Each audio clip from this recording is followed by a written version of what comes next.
నా పేరు ప్రసాదరావు అండి. మాది విజయనగరం అండి. నాకు బీపీ ఉండడం చేత విజయనగరంలో కొన్ని హాస్పిటల్లో నేను తిరగడం జరిగిందండి. కానీ నాకు ఆ హాస్పిటల్ మీద నమ్మకం లేక కిమ్స్ హాస్పిటల్కి నేను డైరెక్ట్గా రావడం జరిగిందండి. వచ్చిన తర్వాత డాక్టర్ లక్ష్మీనారాయణ సార్ డాక్టర్ గారు ఆయన నన్ను బ్లడ్ టెస్ట్లో ఇవన్నీ స్కానింగ్లు చేసి ఇవి నీకు కిడ్నీలోని కాయ ఉందని చెప్పి దాన్ని ల్యాప్రోస్కోపీ సర్జరీ చేయాలని చెప్పేసి నాకు చెప్పడం జరిగిందండి.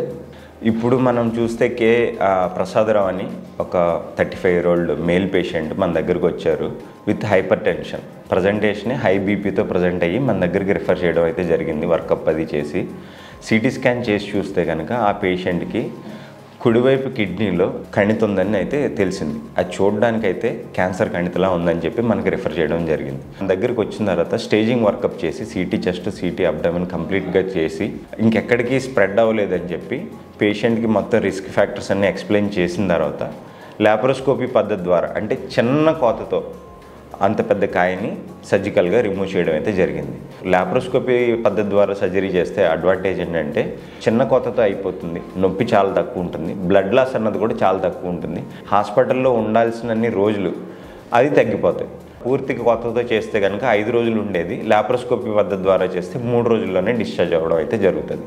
ఈ పేషెంట్ చక్కగా డిశ్చార్జ్ అయ్యారు, ఇప్పుడు ఫాలోఅప్ కూడా వచ్చారు. సో ఈ పేషెంట్లో మనం నేర్చుకోవాల్సిన ఏంటంటే ఏమేమి సిమ్టమ్స్ని మనం జాగ్రత్తగా చూసుకోవాలి. అంటే రేనల్ సెల్ కార్సినోమా సిమ్టమ్స్తో ప్రజెంట్ అవుతుంది. ఒకటి ఇలా బీపీతో ప్రజెంట్ అవ్వడం అన్నది 20% మంది పేషెంట్లో చూస్తాము. మామూలుగా యూజువల్గా మోస్ట్ కామన్ ప్రజెంటేషన్ చూసేది ఏంటంటే యూరిన్లో రక్తం పడడం, నడుము నొప్పిలా రావడం కానీ లేదా ఇక్కడ పొట్టలో పెద్ద కాయలా ప్రజెంట్ అవ్వడం కానీ చూస్తుంటాయి. ఇవి మోస్ట్ కామన్ ప్రజెంటేషన్స్. సో ఇలాంటి సిమ్టమ్స్ ఏమైనా ఉంటే కనుక తొందరగా మీరు డాక్టర్ దగ్గరికి వెళ్ళి కన్సల్టేషన్ తీసుకోండి. దాన్ని బట్టి మనం ఫర్దర్ వర్కప్ చేసి ట్రీట్మెంట్ చేయడం అయితే జరుగుతుంది. చక్కగా చేశారండి ఆపరేషను. ఇప్పుడు నాకు ఆపరేషన్ జరిగి సుమారు 10 రోజులు దాటిందండి.